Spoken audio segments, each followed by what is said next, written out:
want to bring in Senator Chuck Grassley, the Republican senator from the beautiful state of Iowa, get his thoughts on all of this.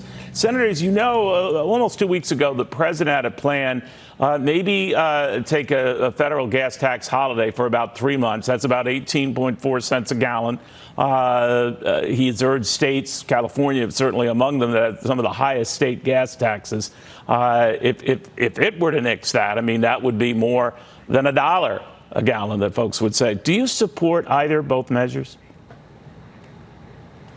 No, I do not, and I'm glad that Speaker Pelosi said she hasn't supported, and consequently, since tax bills have to start in the House of Representatives, I doubt if it'll ever come before a vote in the United States Congress. But also, I've had some county meetings the last 3 days in Iowa, and I find opposition even from Iowans about it at the very same time that they complain about the high cost of gasoline. So I don't believe it has support at the grassroots any more than it does in the United States Congress. So what would you advocate to bring these prices down?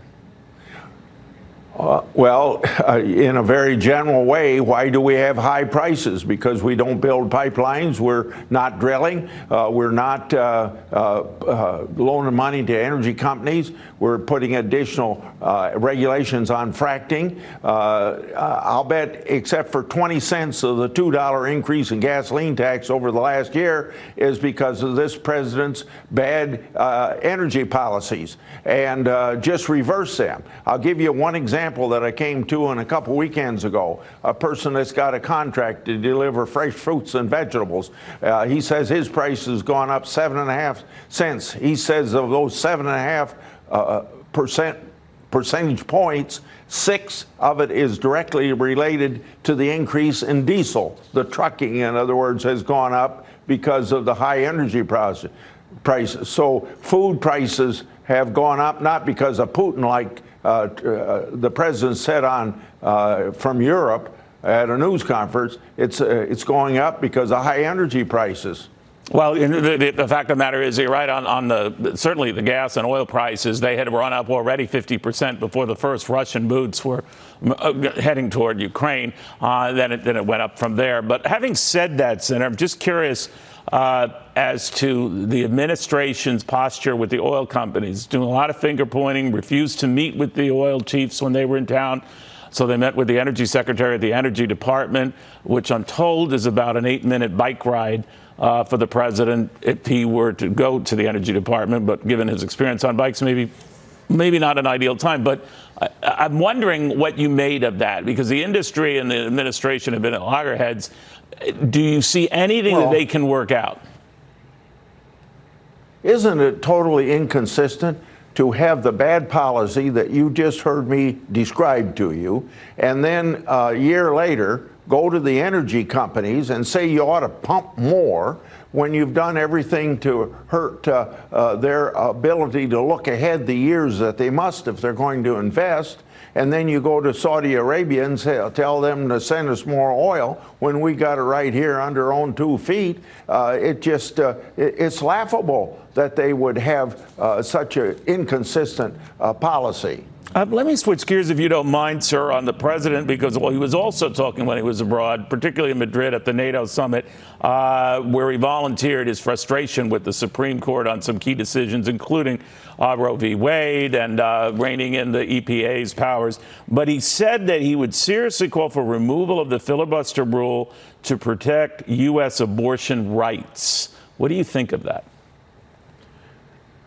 Well, first of all, separate from the pro-life abortion issue, all that, the filibuster, the 60-vote requirement in the United States Senate, is what forces cooperation and bipartisanship. And if there's anything I hear at my town meetings around Iowa, they say, why you folks can't get along. So I'm able to explain to them that when you have a 50-50 Senate and a 60-vote requirement, the institution drives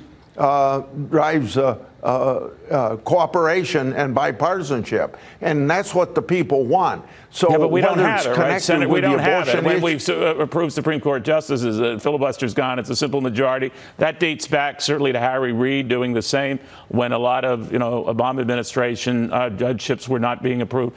But it seems like it's out the window anyway. What do you say to that? Well, I think that you brought up Senator Reid. When he did that in 2013, we warned him that he's going to regret it. And if Democrats are in the minority after the next election, they're going to regret that they changed the filibuster. So if it ain't broke, don't fix it. But the other thing is that if you start doing it just for abortion, that's a slippery slope. And pretty soon you're not going to have any 60-vote requirement at all, and everything's going to be partisan, whether it's a Republican majority or a Democrat majority. And people want cooperation in their government. The lack of political cooperation is what's hurting the credibility of the Congress of the United States and the federal government generally. Senator, while I have you, I don't know how closely you focused on these January 6th committee hearings going on. Too soon to tell how they'll conclude. We might be getting some evidence that it's putting a dent in some support for Donald Trump if he should entertain a run for office again. Do you think that is hurting him? I think it's a little bit too early to tell that yet, but I think some of the evidence that you're speaking to is weak from this standpoint. In other words, the evidence could be entirely accurate, but the fact that there isn't cross-examination and all 9 members of the committee think the same way, and there's not an opportunity to, let's say, for instance, with Ms. Hutchison's testimony about what the Secret Service was doing, right, and they want to testify. I don't know how you get an answer until you bring the Secret Service in and hear their side of the story. And to your point, they might do that. But, isn't a lot of that Sir Kevin McCarthy's fault? He didn't look for that. And maybe because of frustration with it was going to be a stacked deck, say what you will. But even President Trump has come back to criticize Kevin McCarthy for doing that. Do you think that's fair? Do you think that whatever one-sided nature you see of this, there are 2 Republicans on this committee, but that it's not the way you wanted it? Well, if I understand your question right, and it's a little bit crackly, but anyway, when Pelosi didn't allow the Republicans on the committee that the minority leader wanted to put on, and she didn't want them, that hurts the credibility of the committee. Okay, so there were other possibilities that could have been mentioned, but Kevin McCarthy stopped it there. But you're right, it's way past that. Let me ask you a little bit. There are some polls also, Senator, that show Ron DeSantis in Florida leading President Trump in states like Florida and New Hampshire. Now, nationally, the former president enjoys about an 8 or 9 point lead over DeSantis, but he used to enjoy more than a 20-point lead. What do you make of all of this? Well, I think whoever wants to be president on a Republican nomination in 2024, whether it's President Trump or any of the other 9 people that have been to Iowa so far, because we're the first in the nation caucus, and Senator Cotton is here next week is just another example, Trump and everybody else is going to have to fight for the nomination. So I think it's too early to draw any conclusions about what's going to happen in 23 and the first half of 24 to get that nomination. Right. But nobody can count on it just because they're a governor of a famous state like Florida or an ex-president of the United States. You got to fight for it. Do you have any favorites yourself, Senator? Well, we in Iowa don't have favorites because we don't want to discourage anybody from coming to the first in the nation caucus, Iowa, at least on the Republican ticket. Now, we don't know whether the Democrats are going to be first in the nation or not because they're having internal fighting. They're not, at least the Iowa... It'll still be first for Republicans. At least the Iowa Democrats. The Iowa Democrats want to be first in the nation, but we don't know if the national Democrats will let them do that. But the Iowa Republicans want the Iowa Democrats to keep fighting to be first in the nation. All right. In Iowa, you agree on that. All right. Senator, great seeing you. Have a safe July 4th weekend.